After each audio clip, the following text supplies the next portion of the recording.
First of all, thank you very much to Professor Furedi and the Matthias Corvinus Collegium for having me participate in this very important conference.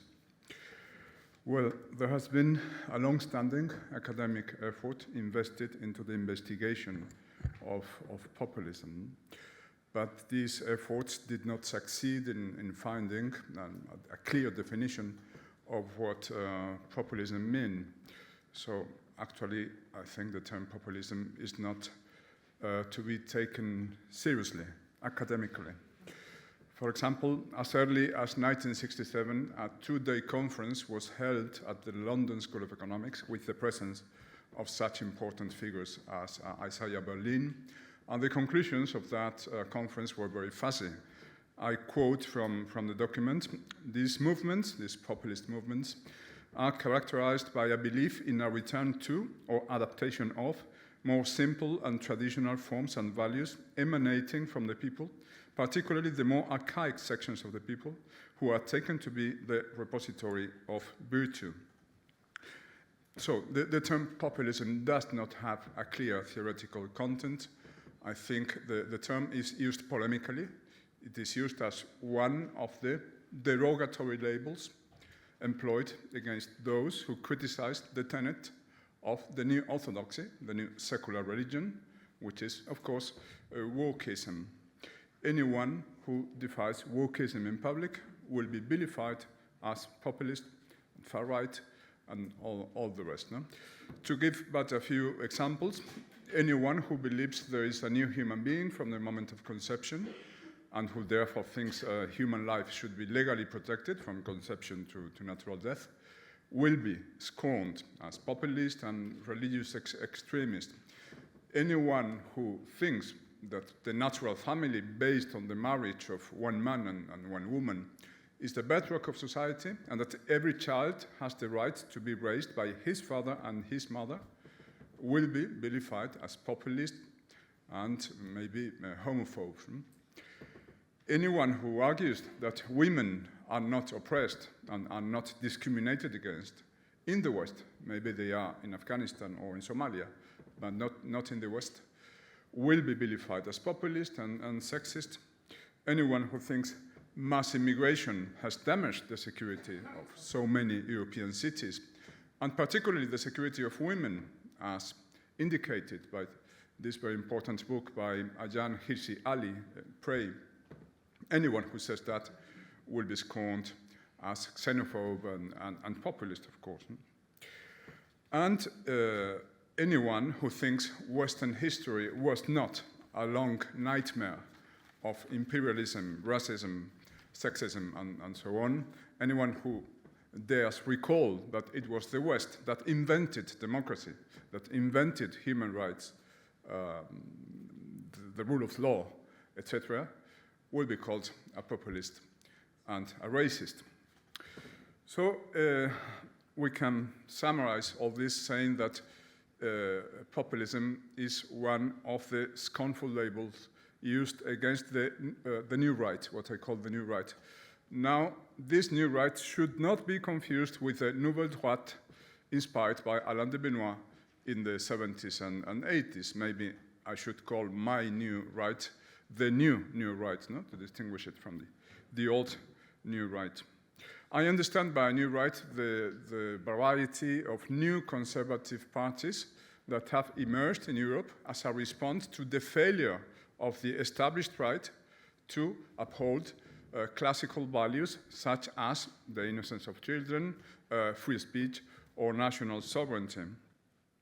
As was said before, I have been a member of parliament in Spain for 4 years, representing the Spanish New Right party box. And I have come to the conclusion that the New Right should combine three kinds of inspirations, three ideological elements. First, conservative elements, such as the defense of the life of the unborn, the defense of the natural family, and the encouragement of birth, the encouragement of childbearing in Europe, because Europe is facing a terrible demographic crisis. Not enough children are begotten in Europe, and we are reproducing way below replenishment rate, replacement level. Conservative elements, liberal elements, that is the rule of law, an independent judiciary, and classical human rights, rights such as free speech, religious freedom, the right to property, and so on. And equal treatment by the law, very important and very degraded at present. And then patriotic elements, ideas such as the right of every nation to preserve its identity and to possess effective borders. Now, I think the new right should emphasize particularly its liberal democratic credentials, because democracy is at risk in Europe. Democracy is in jeopardy, and it is threatened not by the right, but by the left. It is the left that, for example, is undermining equality before the law with its identity politics, which bestows legal privilege on women, on non-white races, on sexual minorities. In my country, there is a new crime called gender violence, which, by its very legal definition, can only be perpetrated by males. We have special tribunals just for men, the juzgados de violencia de género. And in Europe at large, meritocracy is being displaced by diversocracy. That is the main concern of universities, administrations, governments, and so on, is no longer the search for excellence, but the search for diversity.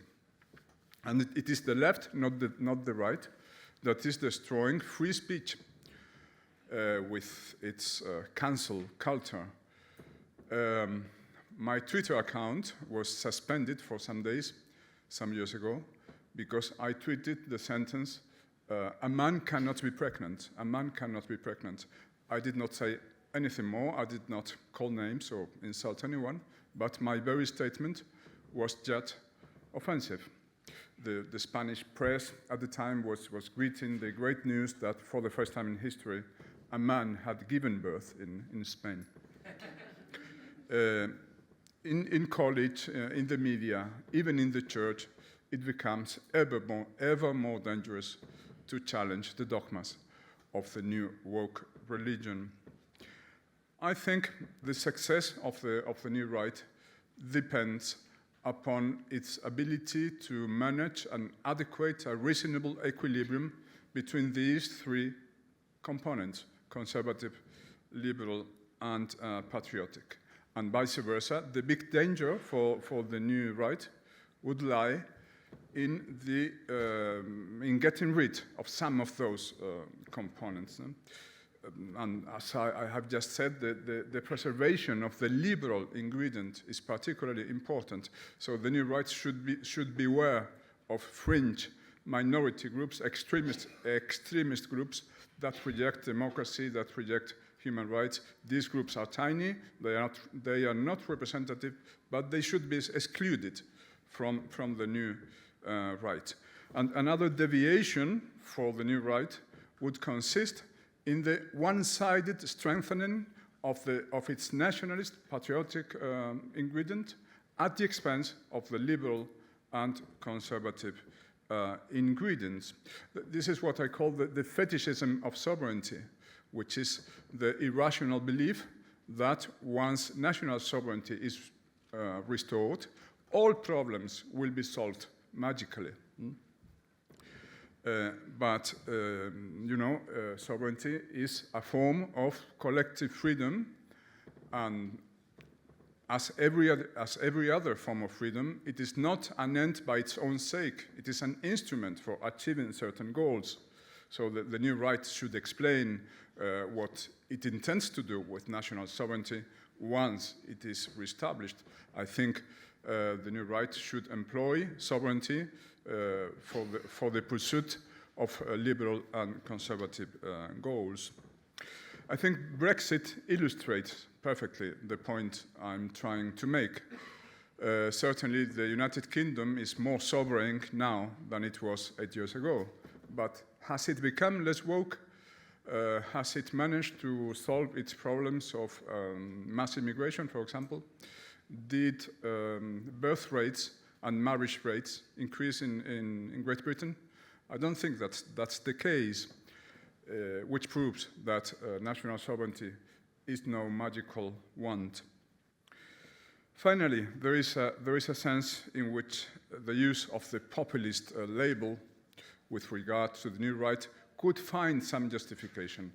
And I think it is the tendency of parts of the new right to distinguish between the elites and the people, portraying both groups as homogeneous and claiming to represent the latter, claiming to represent the people. I think the abuse of this anti-elite rhetoric could be dangerous for the new right, because it is a kind of replica of the tendency of the left to externalize responsibility, to shift the blame elsewhere. If my life is a failure, it is not my fault. It is not because I made the wrong choices. It is the fault of capitalism. It is the fault of racism, of sexism. That's the leftist way to think. Well, if my life is a failure, it is not my fault. It is the fault of George Soros. It is the fault of Bill Gates. It is the fault of the World Economic Forum. This would be the right-wing version of the same externalizing, responsibility externalizing way of thinking. And I think it's a mistake. I think the new right should not fall prey to conspirative theories. It should always uphold individual responsibility. It should not indulge in a simplistic demonization of the so-called globalist elites, because neither the elites nor the people are homogeneous. I quote William Galston, who wrote something interesting about this. Anti-elitism is divisive by definition. In the context of popular sovereignty, splitting a country's population into the people and the others implies that some parts of the population, because they are not really part of the people, do not deserve to share in self-government. It is not a good idea for the right to relaunch the old, toxic, Marxist idea of class struggle and class hatred under the guise of anti-elitism and anti-globalism. So this is my view of it. Thank you.